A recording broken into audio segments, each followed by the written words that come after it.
വെളുക്കുമ്പോൾ കറക്കുന്നതും കറക്കുമ്പോൾ വെളുക്കുന്നതുമായ വസ്തു. വസ്തുവല്ല, ഒരു വെള്ളം പോലെ ഇരിക്കുന്ന ഒരു സാധനം. വെളുക്കുമ്പോൾ വെളുക്കുമ്പോൾ വെളുക്കുമ്പോൾ കറക്കുന്നതും കറക്കുമ്പോൾ വെളുക്കുന്നതുമായ രാവിലെ എല്ലാരും അത് ഉപയോഗിച്ചുള്ള സാധനം കുടിക്കാറുണ്ട്. അല്ല, പാലാണോ? പാല്. അതെ, പാല്. അതെ, രാവിലെ നമ്മള് രാവിലെ കറക്കുന്നത്. രാമായണത്തിന്റെ നടുവിലുള്ള സ്ത്രീ. രമയാണോ? രാമായണത്തിന്റെ നടുവിലുള്ള സ്ത്രീ.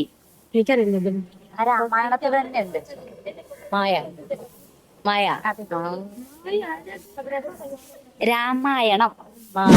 മായ എന്ന് പറഞ്ഞൊരു പേരല്ലേ. അവർക്ക് കുട്ടിക്കാലത്ത് നീന്തി കളിക്കും, മുതിർന്നു കഴിഞ്ഞാൽ വലുതായി കഴിഞ്ഞാൽ ചാടിക്കളിക്കും. കുട്ടിക്കാലത്ത് ജീവിയാ? മഴക്കാലത്തൊക്കെ അധികമായിട്ടുണ്ട്. തവളയാണോ? തവള. ഒരു ചെറിയ സമ്മാനം ഉണ്ട്.